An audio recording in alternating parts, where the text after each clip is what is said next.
Blog Talk Radio.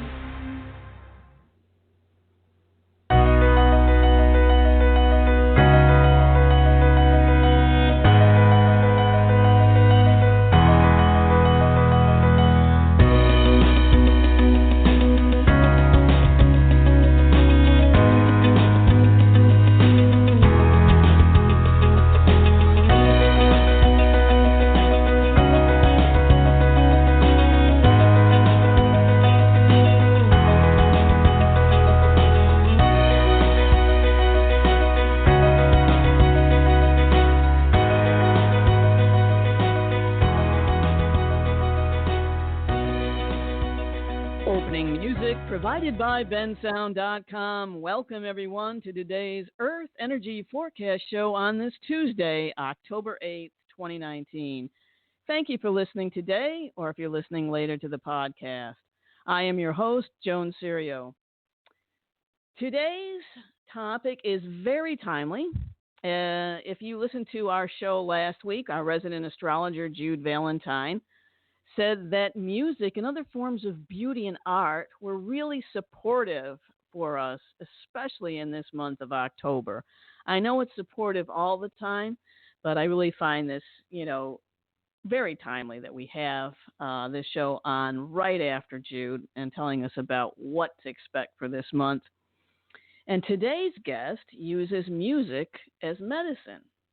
Bill Protzmann is a man on a mission to raise awareness of the power of music as self-care. He is a successful IT entrepreneur who holds magna cum laude degrees in piano performance and creative writing and brings music to audiences in non-traditional ways. In 2011, he launched Music Care, Inc., a for-purpose corporation that teaches practical ways music can be used for self-care. His work was recognized by the National Council for Behavioral Health with an award of excellence in 2014, the behavioral health equivalent of winning an Oscar. His volunteer work has included board positions with Guitars for Vets and the San Diego Veterans Coalition. He has been instrumental in connecting thousands of military service members and veterans with honor tickets to the largest healing music organization in his town, the San Diego Symphony. Organizations like Consumer Action, the Society for Financial Education and Professional Development, 211 San Diego, and the American Music Therapy Association have all been delighted with his keynote presentations. You'll find his first book at Amazon.com, More Than Human, The Value of Cultivating the Human Spirit in Your Organization. His websites are quest.musiccare.net, musiccare.net, practicalheartskills.com, and billprotzmann.com. You can find him on LinkedIn, YouTube, Your Tango, SoundCloud, Facebook, and Twitter. And you can also email him at bill@musiccare.net. Welcome to the show, Bill. I'm so excited to talk to you today. Hey, Joan. Thank you for that awesome introduction. Well, your work sounds awesome. And no pun intended, but, No. I mean, I get it. In a lot of ways. Sometimes when you're down there in the trenches shoveling away, you forget what you've done. Yeah. It's good to be gently reminded that, oh, yeah, there was a bigger purpose. There always is. Yeah. Oh, bless you. Hello. So I'm interested as to how you got started. I mean, yes, of course you're a musician, but how did you get started using music as medicine? This is something that I think musicians generally are aware of, and depending upon where you go with your career. So most musicians, as you know, probably go for entertainment and composition and really completely plumb the depths of their talent. And I had the opportunity to do that too, but I realized pretty early on that I wasn't going to be one of the 8 classical musicians who are playing piano in the world for a living. And that was okay. That was really okay. Because I'd also recognized there was something more going on in the middle of a performance, even, a classical performance. There's something going on there. And what was going on was the audience. They were responding to this music that was happening in ways that were fairly fascinating to me.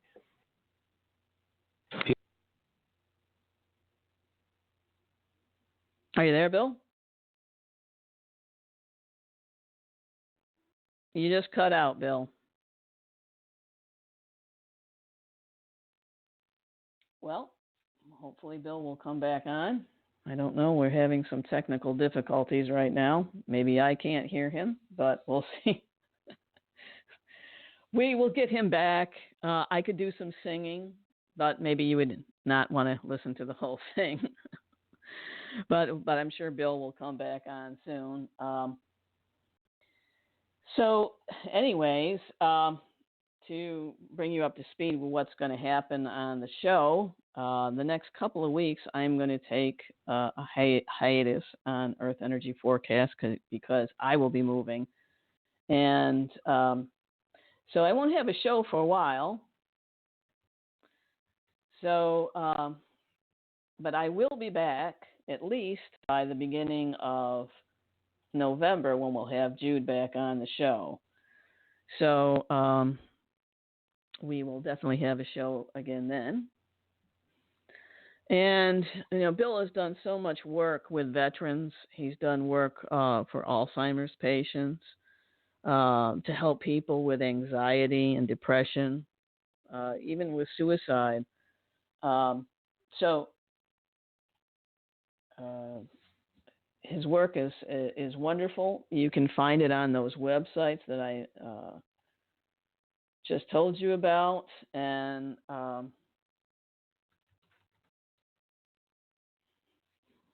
we will hopefully get him back on. I've had some issues with Blog Talk Radio lately, so we'll see. We'll see how it goes.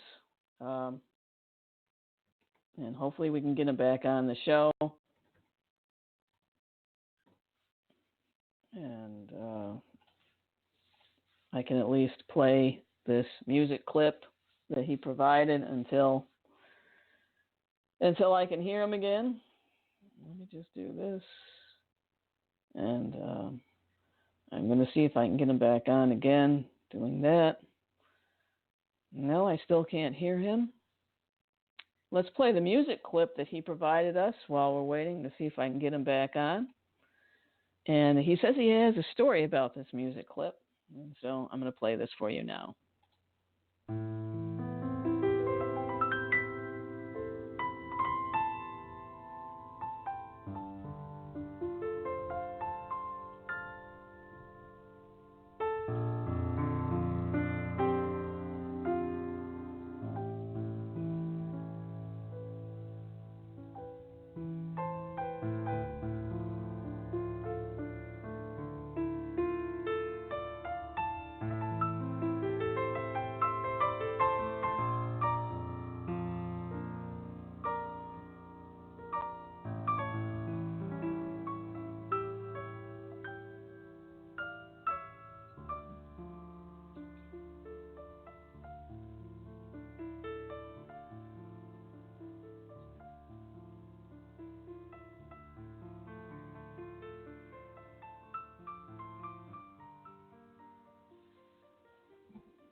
Well, that music was just beautiful.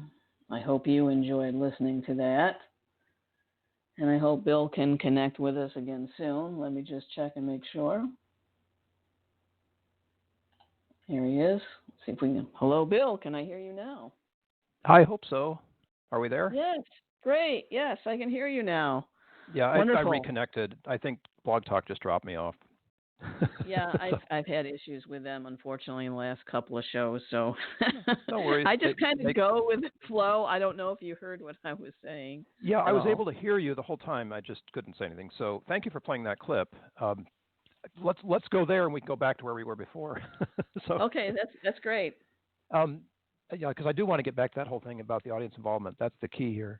Okay, so this little clip, I had a friend encourage me to do some recording back in the 90s, and I did a bunch of the objective was to do some popular songs and just make a tape. At that time, we'd still using cassette tapes that I could have on hand.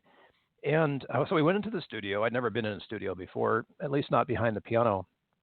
sat down at this wonderful piano with these incredibly sensitive microphones, and the engineer across the glass said, "So Bill, just play something, warm up or whatever, so I can get some levels adjusted." And so I sat down, and what you've heard was what I played. I didn't know where the music was coming from, but it was this complete, through composed sort of classical piece of music, and I haven't played it since. To be perfectly honest with you, I listen to it all the time and wonder where it came from. And I got finished, and I looked over, and the engineer was like, thumbs up, ready to do the real recording now. And so we did the real recording. But then I went back and completed the album of completely in the moment, improvised, inspired music. And the song that you've heard, Opus 1, is the first song that happened that day in the recording studio. The others are the ones that happened in the next session. And I've been, well, there are times where that's surprising to me, Joan. But on other days, I go, well, of course, that's just how music happens. And if you're in the right place at the right time, you're going to get it. You'll be the vehicle for allowing that music to come to the world. And that's what happened. Here goes another pun, but you were tuned in. I was tuned in. Yeah, we were tuned in. And that's what we do. I mean, that's what any artist does. How did Da Vinci create, or Michelangelo create all of their... That's some pretty heavy company to be included in, but I think so. Well, yeah, I think that's the process, right? It doesn't matter, I mean, it's well, they're famous, and I'm sure there's thousands, if not millions, of people that have gifts and talents that go unnoticed, and it's because they've tapped into the source that they bring this through. Yeah, and thanks to whether the internet, you're a writer, whether you're a musician, whether you're a painter, sculptor. There's thousands of books being published every day. It's like we're at a creative explosion right now in terms of music and art and writing and literature, and just everything is so much more accessible. And we finally, I think, for the first time, maybe have a bigger understanding of how prolific the human race is, in the creative sense. Yes. Well, we have a way to get it out there now. Yeah. Because of the internet has really changed so much in our culture, and now we can share that with each other in ways that we couldn't before. So I'll bring this back to where we were before the technical thing. This album, there were no second takes. We just recorded, and everything came out the way it came out. And there were about 4 of us in the studio. It was me at the piano, and then 3 other people on the other side of the glass. And at one point, I remember stopping for a moment between songs, sort of collect myself and start the next thing. And I looked over at the people behind the glass, and they were all weeping. And I wasn't feeling that particular emotion, whatever that emotion was, I don't know. But it confirmed for me something that I'd recognized a long time ago, maybe when I was 5 or 6 years old, and it's just been growing on me ever since. The profound effect that music, that sound and rhythm have on people is, yes, it's emotional, but it goes so much deeper than that, because when you're able to release emotion, there's healing going on. And that healing can be physical, it can be mental, it can even be like a spiritual experience to release emotion that way. And when music gets into you, and as it got into all 3 of those people, the engineer and my 2 friends who were in the booth, it's not a linear thing. You can't say, if I play this song, then this stuff will happen. And I'm oversimplifying there, but the idea is that it goes so much beyond that you don't want to restrict it and just say that, the Star Spangled Banner is when you stand up and feel patriotic. There's so much more going on behind the music that will reach into you in so many ways. And learning to welcome that instead of resisting it is a huge opportunity that we all have. Mm-hmm. So that recording session is just one more sort of marker for me that allowed me to say, yes, this is the right path. I'm doing the right kind of work now, and I want to do more of this. And that was in the 90s, so it was a long time ago, right? Yeah, but that's when all of this started to come about. music therapy and True. yeah, and recognizing the power of music because, well, what is music? It's sound, it's vibration, and it's a form of energy, and we're energy. Our bodies are made up of energy, and we all have a particular resonant frequency, and I'm sure emotions. You could, and I don't know, maybe they have done this, and maybe you know this, Bill, whether they've been able to correlate a particular emotion with certain notes. You know, like if you played something that was really melancholy, we know those like darker, lower tones, if that would elicit a certain emotion. There is some science on that. It's a curious thing. There's no direct correlation because for each of us, each one of the 7 billion of us, there's going to be a different resonance for any given set of sounds that you put together or rhythms that you put together. We're all slightly different that way. And I know people will say, well, there's 50,000 people at Wembley Stadium listening to the Beatles. So yes, there's some commonalities there, but it's largely cultural. In Asia, for example, Asian people will respond to quarter tones. The notes in between our Western idea of what's C and what's D, the two notes in the scale. There's a whole bunch more of variance in between those two notes than just C sharp or D flat, whatever it is. So their ears are attuned to those like micro frequencies, if you will. Same thing in India. And here in the West, we don't often hear that kind of music. When we do, we can hear it either as, oh, that sounds like it's out of tune, or we can get curious and go, well, let's evaluate this on its own merits and see what it's got for us. It's a fascinating sort of way to explore new musical avenues. And if you're open to it and don't just resist it, the resistance would be like, oh, no, it's out of tune.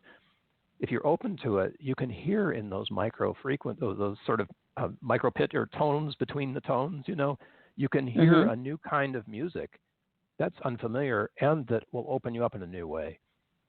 So this whole notion of like, how do I listen to new music is a big part of what I have to do, because oftentimes, even if let's say your main line is hip hop and you've never listened to Beethoven, there's a huge shift required to go there. And it can be a life-changing shift if it's something that you're open to, if you're welcoming that. But if there's resistance, of course, it won't happen. So your question about what are the frequencies, the research is that it's more about the way that the patterns emerge. So if you think of music as tension and release, there's sound and then there's silence, so that's tension and release. It's an oversimplification, but it'll help. What they found is that it's the combination of tension and release that create a physical, emotional, spiritual, mental response in us. And that tension and release could be like the kick drum in a club. That's a whole different kind of tension and release than what's called agachik. Strange name, I know. But in classical music, agachik is the traversal of sound from a higher note to a lower note. It sounds like it's like a sigh. That's tension and release too, because you're going from a higher frequency to a lower frequency. So in between the huge extremes between the kick drum and that little agachik, there's a whole variety of emotions that can be released by that. And I know if you've ever been to a club or something like that, or liked electronic dance music, EDM is great with the kick drum. That'll get your adrenaline going, and you want to move and dance and jump around. But it's not so great for higher intellectual functions. Agachik is great for higher intellectual functions. It's way more subtle, and it's having an effect on a different part of you. So that's where the science is going on this right now. And it's fascinating to me that they use music in neuroscience as a stimulus. That just blows me away. We don't even understand what's happening yet, but let's use music because it's so holistic. It operates so well on so much of us. And then they go and look at only the brain. Well, let's get a functional MRI of the brain, and let's combine that with what's happening in your vagus nerve, and let's see what else is happening in your body. Are you sweating? Are you breathing faster or slower? How's your heart rate? I mean, all of this stuff comes into play when you think about the effect of music on us. So, go science, right? Because eventually they'll tell us something else. and then we'll know a little bit more. And it's all new research. This is, like you said, it's from the 90s when music therapy Yeah. began to have a credible presence in care. So we're getting this incredible research now that we've never had before. And seriously, it must be such a delight to study how music scientifically works on us as physical organisms. But the big, you already mentioned this, the big thing to think about is that we're resonators. We're all drums, billions of cells, trillions of cells, but every one of those cells is vibrating. And a lot of what the cells do is held together by tension and release. So, as you think about this, even at the microscopic level, tension and release is coming into play. I mean, it holds our DNA together. I think the latest cancer research had something to do with this. So it's just fascinating how sound and rhythm are so much a part of how we operate. Our heart beats, we breathe, all these things. Mm-hmm. Yeah, that space in between that is so important in all of nature, or even if you liken it to a computer with the ones and zeros, there is that need for silence. If you didn't have silence, what would music be like? Could you even tell the difference? Someone I think said that silence is the music. Mm-hmm. Right? The music happens between the notes. Exactly. That's where the magic is in anything, is the in between space. Right. So our responsibility is to create a beautiful in between spaces that will let people have the full experience, in that moment or that micro moment, however long it takes. And how do you know how music does, so far in our research, how it does change brain chemistry? Well, it's actually an oversimplification, but yeah, it's also pretty clear. A gentleman named, what is his name? The book is This Is Your Brain on Music, and he's a PhD neuroscientist, Daniel Levitin, who before becoming a neuroscientist was a music producer. So he produced a whole bunch of albums. But he describes it pretty easily. Sound waves, of course, are picked up by your eardrum. And so the vibration of the air affects your eardrum, this tiny little, very sensitive membrane, which then sends signals into the brain. And the signals hit the brain first in the amygdala. And that's the thing that's responsible for the famous 5 Fs. I know you've heard them: fight, flight, freeze, feed, or mate. I'll keep it clean. And that little amygdala, the lizard brain, the part of us that is most closely related to every other animal on Earth, has been doing that so well for such a long time that we've survived, basically. That's like the brain's survival instinct. So how does it do that? Well, if it gets the sound of something that is dangerous, the amygdala will send the right brain chemistry into our systems to increase our heart rate, to help us breathe faster, to prepare us for something dangerous. The amygdala is really good at that.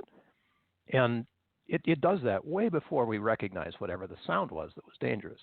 Our actual recognition and intellectual processing of a sound takes place ages after the amygdala has already done its work. And relative time, of course. But it takes a long time for us to know the sound we heard was a tiger roaring. And by the time we recognize that, our body's already ready to take action. And that works the other way, too. If you hear a pleasing sound, it might put you in a good mood. And the brain chemistry related to good mood, we all know what the chemistry is that's there. One famous comedian I know considers herself part of the dopamine delivery system. So that's a good way of tying brain chemistry to happiness. So all of that stuff that we need in order just to survive is taken care of by this incredibly, I don't want to call it low level because it's a powerful little thing, but it's taken care of by that part of us that we don't even have to think about. And that ties in directly, of course, to the limbic system and the vagus nerve we talked about. And just it basically keeps us alive. What we do once we know that we're going to be okay are more about the choices we make and things like that. So music, when you play it, is working on the lizard brain. And there's a certain kind of acceptable manipulation that you can get out of that knowledge. Because if you want to make yourself happy, you're going to put on some music that lets your amygdala send the happy stuff through your system.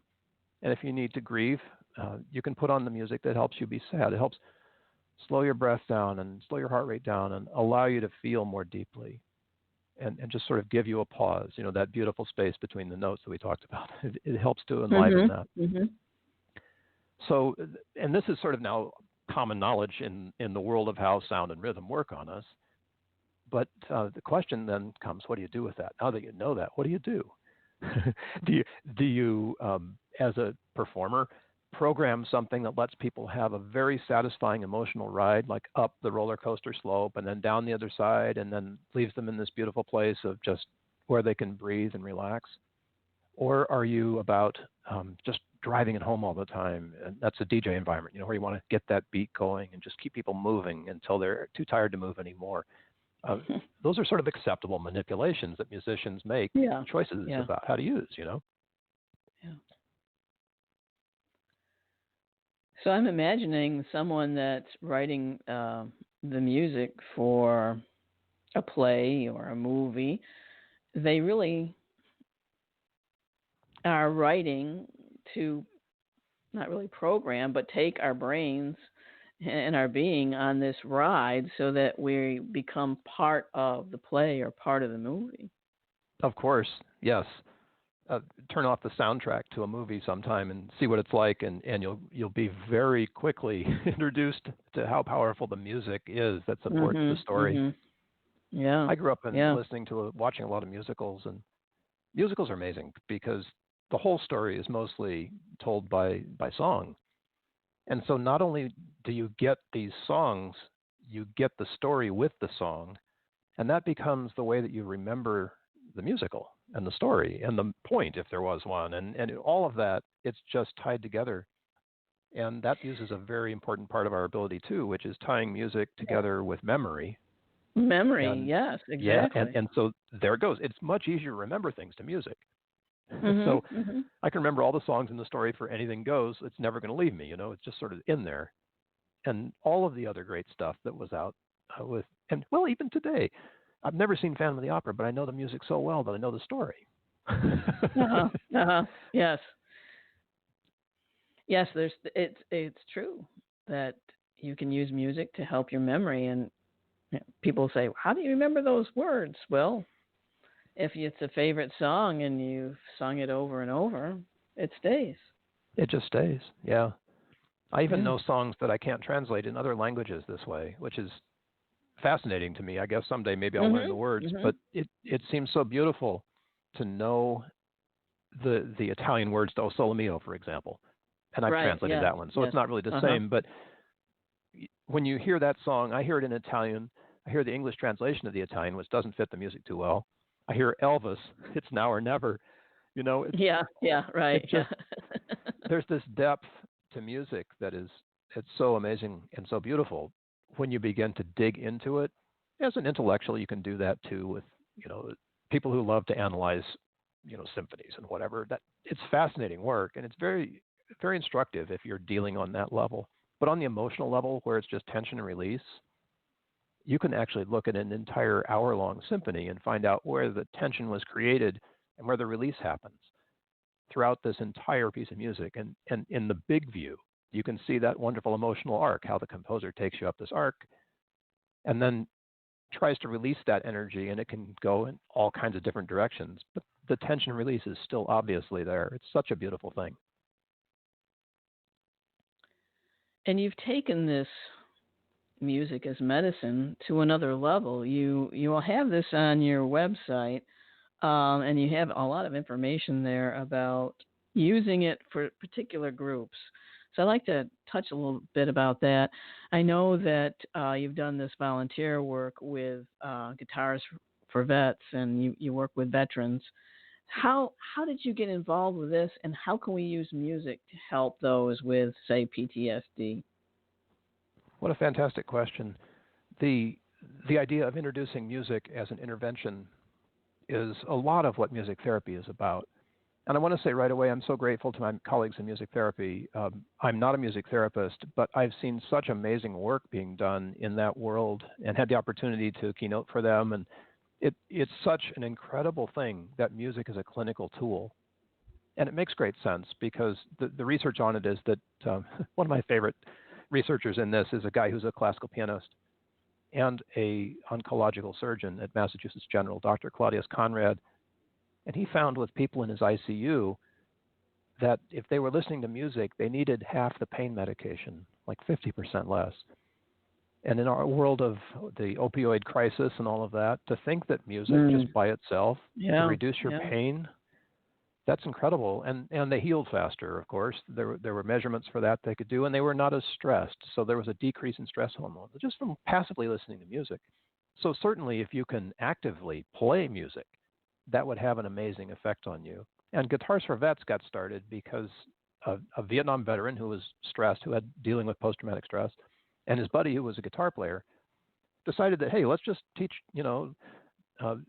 guitar and see how this works on you. Let's just try it. And it worked, of course. And long story short, there was a study done. They got some actual measurements from a population with a control group, and it works for post-traumatic stress, relief of symptoms with music. It was just a beautiful thing. And Guitars for Vets is nationwide. It's an amazing program. And it's really simple. Volunteers teach veterans to play the guitar. At the end of 10 lessons, you get a free guitar. So you've got a way to give yourself care using music for the rest of your life. And post-traumatic stress, pick up a guitar. No, it's not the right answer for everybody, but it works. So, hey, bring it on. It doesn't require a doctor, so that's a less expensive way to treat post-traumatic stress symptoms. Mostly now, volunteers are doing the rabbit hole's as deep as you want to go. Some guys have gone through Guitars for Vets and kept on going and formed bands and done, actual music. And that's an amazing thing. But even bigger than that, I've heard so many people say this. All over the world, there are like pickup bands composed of high-level executives from stressful occupation corporations, and they're playing music to help give themselves relief from the stress of their jobs. But they're doing it kind of like for fun, and it's something people want to listen to, and they get gigs, and this is an amazing thing, knowing that the stress of your job can disappear when you hit band practice. That's a good thing. Yeah, that's a good thing. So Guitars for Vets is doing that for veterans all over the United States. There are programs, international programs. Guitars for Vets, I don't think, has an international chapter, but this is becoming an awareness that folks are flooding to it as a therapeutic tool. And does it take a music therapist? No. The science is the science. It's going to happen whether or not you're sitting with a music therapist or a volunteer guitar teacher. Yeah. And that's just one of the interventions. I mean, health, of course, is a great place for music to intervene. But there are other interventions, too. I know you and I have talked about Alzheimer's. One of the tragedies of Alzheimer's is the loss of memory, of course, because it affects so many of us on a one-to-one level. But the memories aren't completely lost. Inside the minds of all of us, these burned-in memories from when we were young, our adolescence, that are connected to music. And if you can find a music for a person experiencing loss of memory and play it for them, you can watch them come alive. And there's an actual documentary out there that was done by some music therapists several years ago called Alive Inside, where they filmed the process of what happens when you go to people who are basically just no effect at all, just sort of flat, put the headphones on and start playing music. And you watch these people begin to sing and have conversation. And it's one of the most amazing things I've seen. I don't know if you remember Dr. Oliver Sacks, who started this kind of research ages ago, I think in the 60s. He's passed away, but he wrote some of the most amazing books. And some of what he has written down has been made into movies. They're based on the books, so they're somewhat factual. But he was documenting this experience of what it's like to find an unexpected effect as a result of musical intervention a long time before mainstream science got interested in it. So we know that this is, scientifically demonstrable. We can put actual science behind it. But there's something that gets even better. It's so curious to me how this is, how science is catching up with us.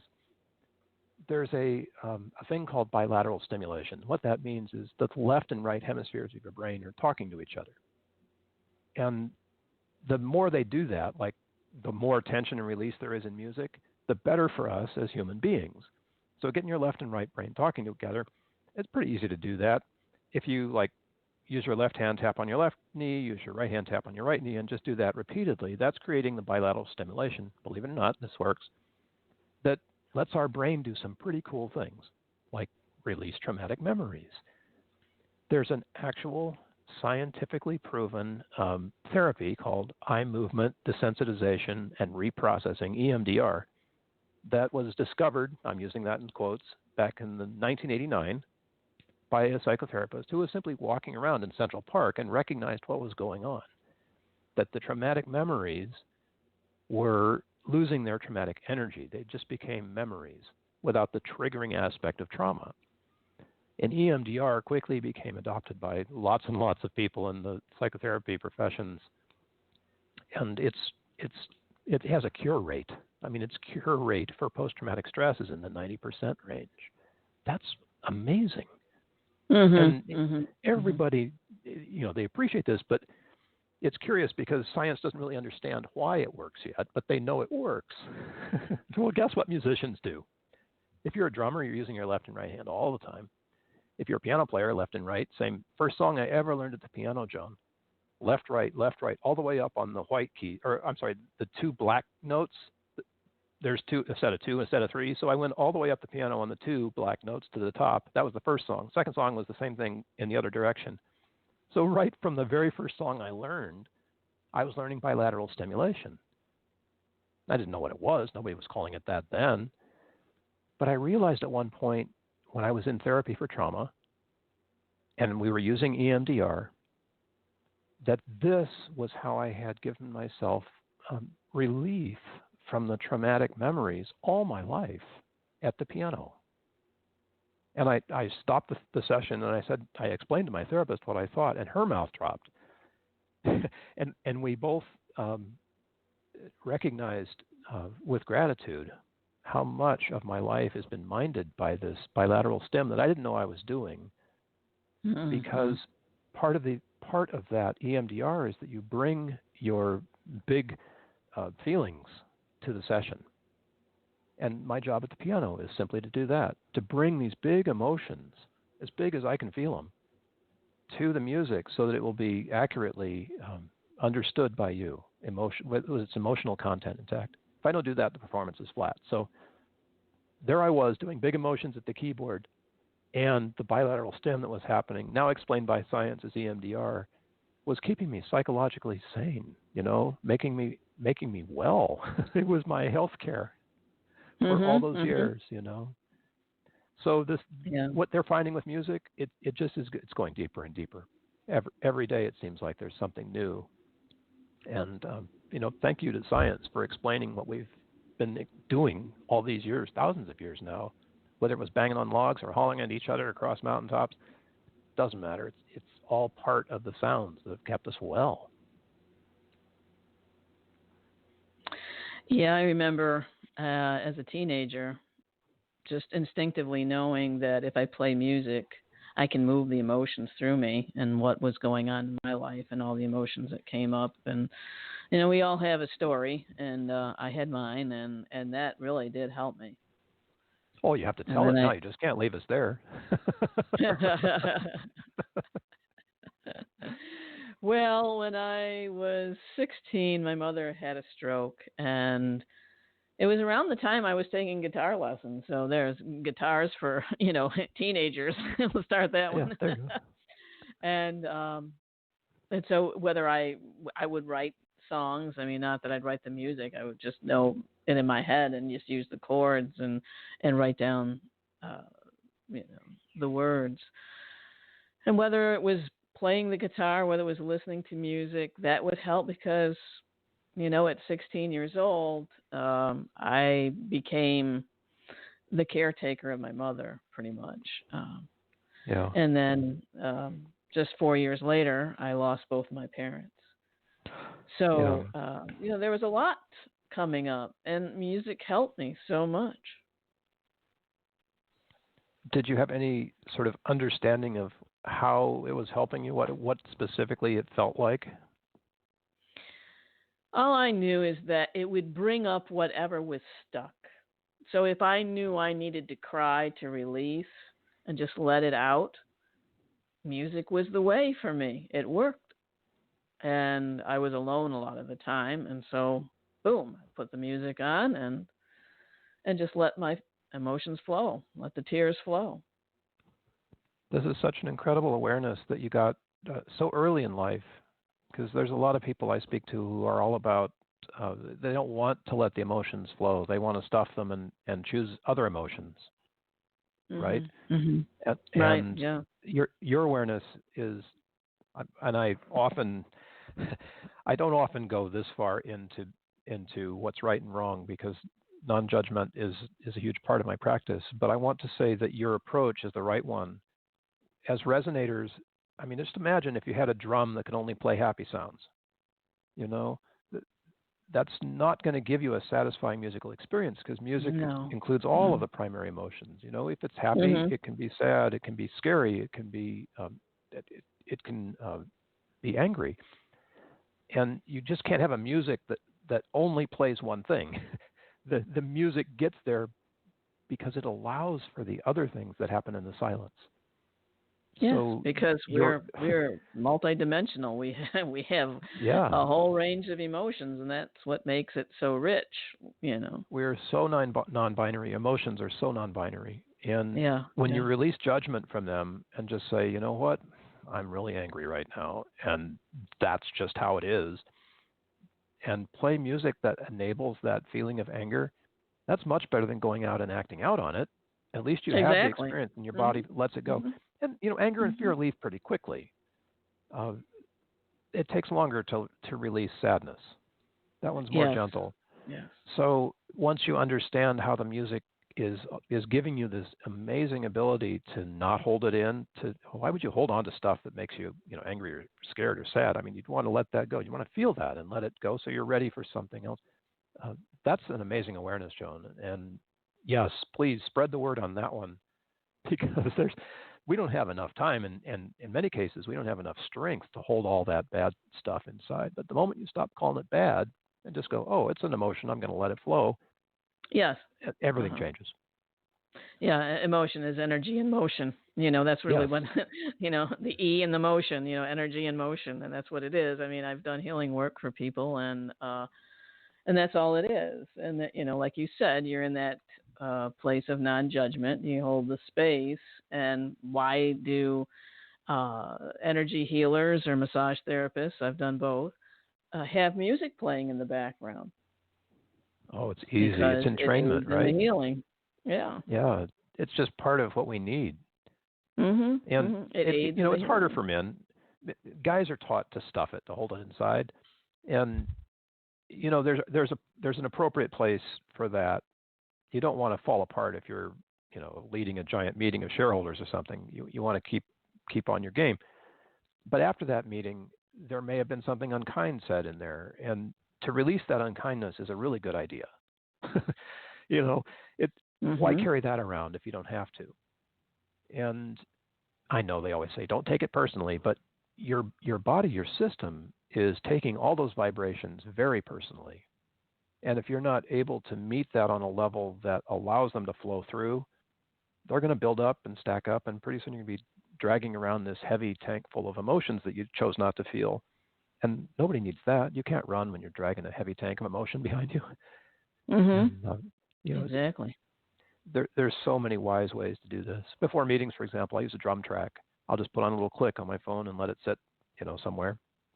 And it brings everybody's heart rate into something more of an entrained space, and breath into something more of an entrained space. And without saying a word, it helps people be on the same page. So yeah, use that music from the massage table, in your office, and just see how your body responds. If you've got a massage practice, whether that is a patient or as a caregiver, the music will trigger your response to the place where that massage activity takes place, and kind of bring you back there in a holistic way. And that can be a very valuable thing for people in the stressful environments, call centers or whatever. That's an incredible tool to immediately transform where you are into where you want to be. So I'm curious, uh, can people find these self-care skills on any of your websites so they have some tools or somewhere so if I have a listener that's like, "Oh, I want to use music, but I don't know where to start." Yes, Do yes. you have any suggestions? So I've written pretty extensively, sort of task-based articles. I've got a whole bunch of different what I call 2-minute treatments for stuff that are out there. So yeah, there are lots of quick how-tos available on all the websites. I think it's bigger than music too, Joan. I mean, I love music; it's my mainstream, but I think that there's a bigger opportunity here, which is why Practical Heart Skills exists. There's so much that music opens us to that are best practice kinds of things. And we all know what they are: gratitude, kindness, respect, honor. Those are best practice skills that are really useful. There's research now in the corporate world about how businesses that practice respect do so much better than those who don't. Funny thing, Mhm. Mhm. but there's research, so now people are paying attention. It's not enough for all the people in religion It's to just say, "Good, common be kind." sense, you know, Yeah, I but we have know. to have the research to back it up. Exactly. I know. It's a funny thing. So, yeah, Practical Heart Skills is a good place for that. And music also enters into that as well. So, whatever you're thinking about, I guess the question is it a best practice to do whatever, fill in the blank? And if you're feeling like it's not a best practice to, react violently to road rage, then first of all, good for you. And secondly, if you want to know how you can do that in a different way, I've got an article about that somewhere, music and road rage, because that's a great one. That is a perfect example of how we get triggered so quickly. And if you don't experience road rage, think of any time where someone has done something that's either rude or unkind, and your response. I mean, your real not the response that says, "Oh, I've got to forgive that person," but the response that comes first that triggers you. Those are the things we're talking about here: is getting in touch with the trigger and Triggers, being yes, able, yes. yeah, be able to support that, because that trigger happens a long time before you think about, oh, I should be kind to this person who cut me off in traffic. Remember, the Mhm. thought Mhm. comes a lot later than the trigger. So knowing that you're triggered is a really good thing, because if you can stay in that emotional space, you can also release the negative emotional part of that. And when you do that, guess what? The energy is amazing. Once you take the Mhm. judgment off of it, there's so much you can do with anger, provided that you're not triggered to break things and hurt people. Yes. It's Yeah, great anger is energy. there's a lot of energy behind it, and if you use it in a Tons. positive way, Oh you yeah. know, yeah, just So channel it differently. there's no there's no binary nature to emotions. At their core, they're just chemicals, and Mhm. what we do Mhm. with them is where we get this binary thing. But they themselves, they're not saying they're right or wrong. They're just saying, "Here I am."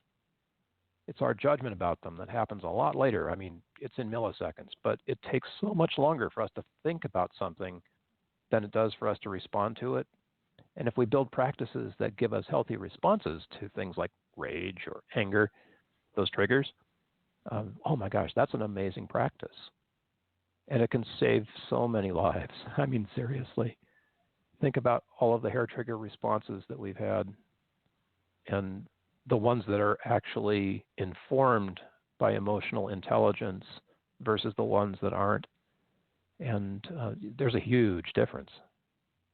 And the best practices are on the side of the ones that are informed by practice and by allowing the emotion to come up and be fully realized and then let go. That's where you get real best practice stuff. That's like a gratitude practice. Yeah, you don't Mhm. have to be grateful, but if somebody does something and you feel that it was a nice thing, then offer some gratitude. What's wrong with that? Yeah. Yeah. you Yeah. know,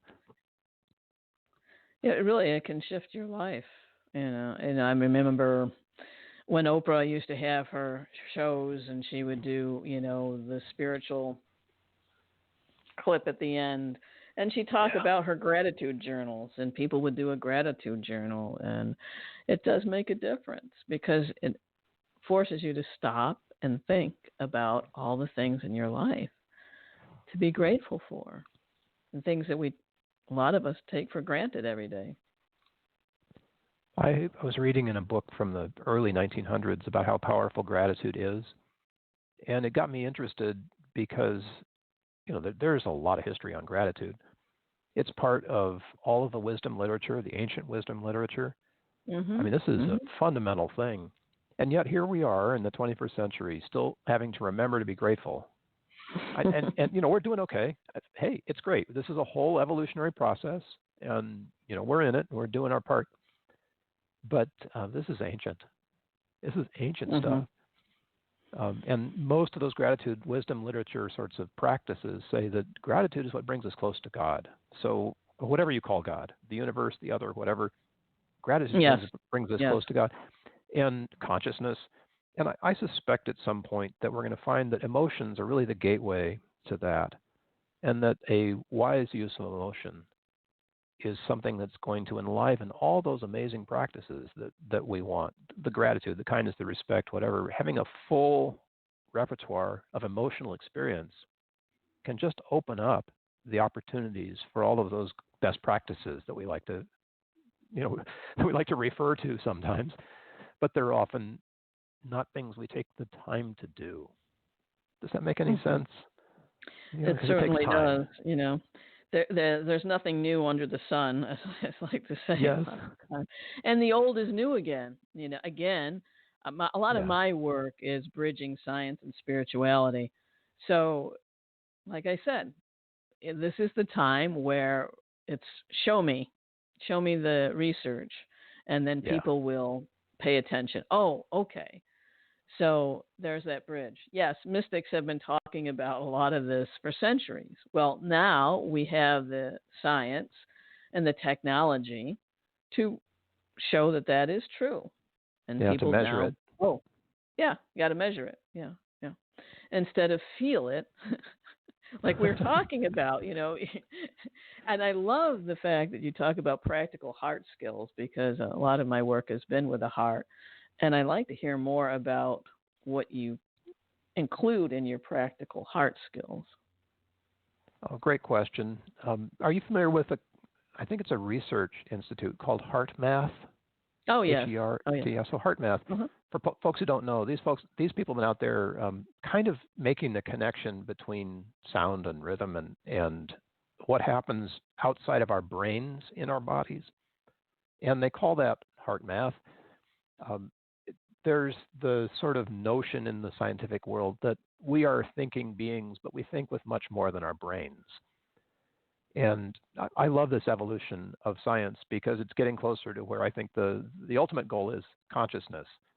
We're trying to make this connection to this something bigger than usness. I can use a funky sort of word. So for me, because so much of what I do musically is emotional, it was important to stay in touch with that research. And I love the fact that they're using the word heart in their research. Now, I don't know if the heart could be called a thinking organ or not, but there's certainly a lot more to us that thinks and keeps us going as organisms than just our brain. Actually, the heart does have a mini brain. Yeah, so that's exactly where I was going to go, because the heart knows. I mean, it knows how to do things. And if you even think about that for a second or two, you'll recognize that something about the heart is minding you. It's taking care of you. I mean, it really is. I suspect at some point or another that they'll figure out how this works for all the chakras, But where we are right now, anyway, with science is it's centered around the heart. So when I say practical heart skills, I do mean that there's that otherness, that other intelligence, if you will, that keeps us going. That helps sustain us. And it's not based on decision making like we think about our brains. It's based on something more fundamental. Something about the body knows what it needs. And so practical heart skills is my attempt, best one we've got right now as far as I can tell, at least in my world, of being able to tie the brain experience of our life together with the more holistic experience of our life. You can demonstrate that for yourself. If I were to ask you right now to point to yourself, most people would put their hand over their heart. They'd point to their chest, not to their head. Like, this is me. You point to your body. That's where you really are. And the practical heart skills for me are the ones that enliven that.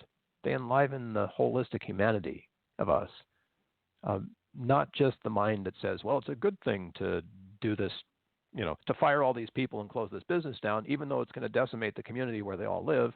For shareholders, it's the good thing. That's not a practical heart skill. Practical heart skills are win-win-win skills. And we've talked about gratitude and kindness, but there are other ones too. They're more complicated ones that are important to take into account. And the idea of a practical heart skill is that, just like respect, we'll use that as an example, it's something that can go either way. You can either choose respect and get the results of that, or you can choose disrespect and get the results of that. And it turns out that the healthy choice for us to make is respect, because that's congruent with who we as human beings actually are. I think human beings like to go in the flow, and things like to be easy, and respect is one of the ways that you can develop a practical, that is, a practice of putting yourself in the flow versus resisting the flow, like firing all the people in the town and shutting down the plant. That might be good from a numbers side, but in terms of the lives that are ruined by not having jobs and all the other sort of downside of doing that, there wasn't a practice of respect in that. And yeah, this is a real life example, happens all the time. So how can you as a person know that your actions, if you're in charge of the plant, come from a place of practical heart skills? Well, you can know that if there's a win-win-win. If you're winning by doing what you need to do, and the people who are employed by you are winning by what they need to do, and the larger community, the world, is touched in a way that is not, that doesn't destroy anything, but that is sustainable and durable. That's where we're headed. So when you think about practical heart skills, that win-win-win is one way of knowing whether you've got a best practice, like respect, or one that isn't so good, like disrespect. And, it's sad, but there's a lot of us who practice the disrespect kind of mindset. It's been the way that a lot of things have gotten done in the world for a while, and we're starting to learn that it isn't working. It's not the win-win-win we want, right? And income inequality is a good outcome from that. I mean, you can look at what competition does for you, and what it does is it creates this great income inequality that we see. Collaboration and cooperation don't do that. And it's not a zero-sum game. At the moment you think competitively, you're thinking zero-sum. But the truth is that there's so much more available than what's in zero-sum thinking. It doesn't cost anything to be respectful or show great gratitude. And if you want to put a price tag on it, you're right back in that zero-sum competition again. So as we enliven these best practices, these practical heart skills, there's so much more opportunity that opens up for us that we would never have seen before. I mean, someone once said, how much does love cost?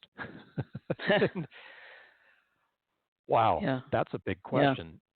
If it costs anything, it ain't love. Yeah. So I'm imagining that a lot of these practical heart skills are included in your book, More Than Human, the value of cultivating the human spirit in your organization. Did you include that in that book? Absolutely. Yes, there's so much that is a spiritual best practice that's available to all of us right now, regardless of what religion or belief set you happen to have. And as we've talked about a lot of them, gratitude, kindness. But these are powerful things that no less than the U.S. Army did a study on. And they found, and this is the interesting thing. So I love working with veterans, as you know, but I got really curious about this whole aspect of what they call moral injury. That is, if you're a soldier and you're told to go and break things and kill people, and that doesn't jive with your belief system, how do you justify that? And what the Army found was that at the core, you really can't justify that, but it is possible to engage the human spirit in such a way that you can go and do the work. And I know there's going to be all kinds of repercussions from this, but the idea in the Army was that you can be ready physically, you can be ready emotionally, you can be ready mentally. But if your spirit is flagging and your spirit says, no, I can't do this, that's a problem for the Army, because your team in the Army can only go as fast as the slowest member. And if you're drilling to be able to go as fast as you can as a team, and yet one member is not able to keep up for whatever reason, that affects readiness. And when the Army discovered that that was a problem and that there was a spiritual component to that, someone's spirit said, no, I just can't go and break things and kill people. Well, that's important for a combat platoon leader to know. That person could be reassigned to do a job that's more in their line or whatever. But you don't want to have anybody holding you back when your mission is to go out there and do stuff, even if it's unpleasant. So thanks to the Army, there's this awareness now of how the spiritual aspects that we bring to whatever our enterprise is are as important as all the other aspects that we bring. They're as important as the physical ones and emotional ones and the mental ones. Mm-hmm. They need to be recognized as part of the holistic nature of what it takes to be a human being. And so this little book got written because I was involved with a team of people who were investigating moral injury and what we could do about that in the veterans services community. And it got really much bigger than veterans very quickly, as you can probably imagine. And there's research in the business community now that all of these practical spirituality attributes of human beings are, first of all, very welcome in the world, and secondly, help businesses that practice them rise above businesses that don't. And we need businesses that practice them. I mean, just look around right now. There's so much opportunity in this space where competition is, made zillionaires out of some corporations while others struggle, and people with all kinds of money need to be able to deploy that to give back. I mean, thank heavens for the Chan Zuckerberg Initiative and the Gates Foundation. They're doing some amazing work. Let's have more leadership there. Let's bring all of those resources to bear on practical hard skills and solve some of the humanitarian problems in the world and go on and do bigger things. That's the part of more than human that's just now starting to take a mainstream hold on human endeavor. And thankfully, because we really need it. We really, really need it. Yes, I got to see firsthand the inside of many corporations when I worked for the federal government. And I could tell in a matter of minutes by looking at certain programs and by how the administration was and how they treated their employees, what the company was like. And I 100% agree with you. And it got so that I'm like, I'm not making a difference here, because when the employees would push back and say, well, I don't care, I don't want to do this, whether it's the law or not, then it really becomes a shift in consciousness. And so when we see things differently and act differently, it will change. And that's where we are right now, Bill. And you're on the cutting edge of things. And again, it's nothing new. It's nothing new under the sun. We're just bringing this back, those values that our grandparents, parents had that, instilled in us, supposedly, that we need to bring into all of our society. I'm glad to be on the team, Joan. In the last few months, I've done so many guest appearances on podcasts that I've gotten this new sense of hope and collaboration that I didn't have before. And this is maybe just since June of this year. So from June of, 2019 until October of 2019, what an incredible flood of a purposeful, meaningful, heartfelt work is being done out there by so many people. And I just hadn't been that aware of it before. I like to read politics and all of that, so I'm into the problems in the world. It's fascinating to me to watch how these things happen and get resolved. But it can be a downer, when you're into that stuff. So it's good to know that there's so many people who are working hard on what is sustainable, what is durable, what is based on kindness and respect. These are things that are so necessary right now. And I had felt like almost a complete loner in this world before plugging into all of you who are doing this work in such effective ways.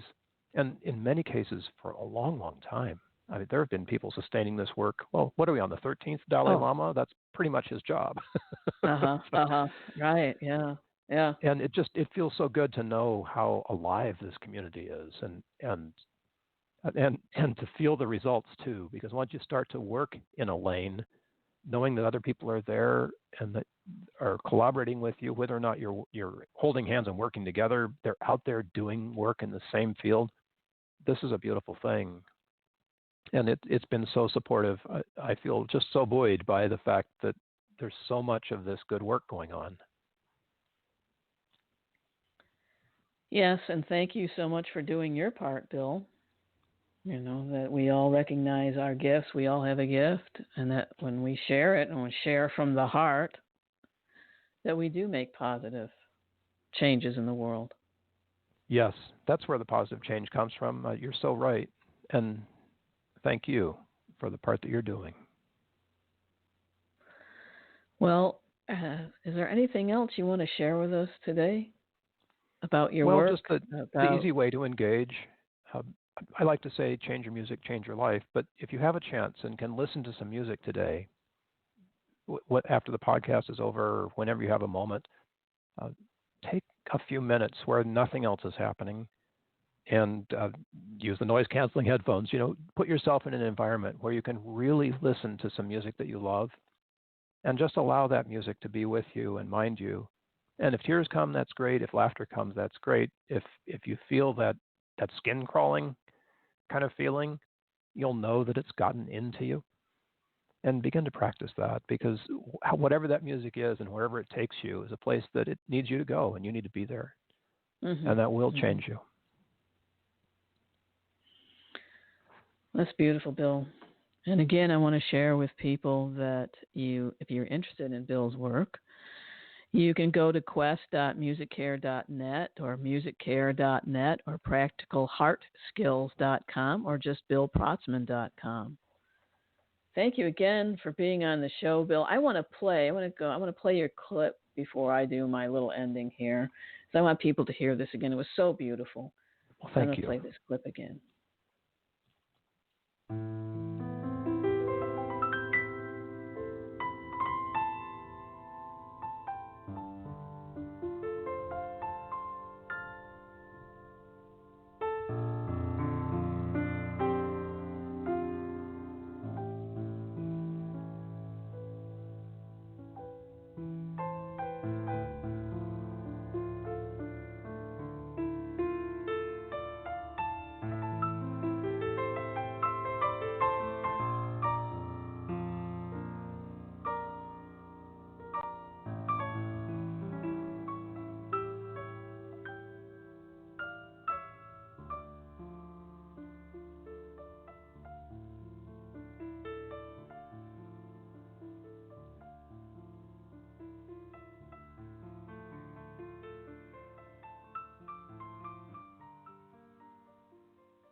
So beautiful.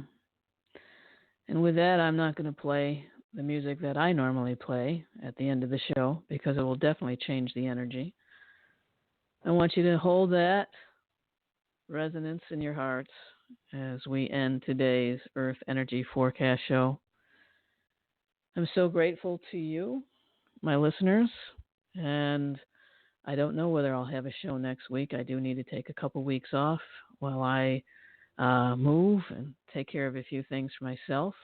But in the beginning of the month, we'll have Jude Valentine come back and talk to us about the astrology of November. And I'm so grateful to you and all the love and the work that all my listeners bring to this world. Much love, everyone.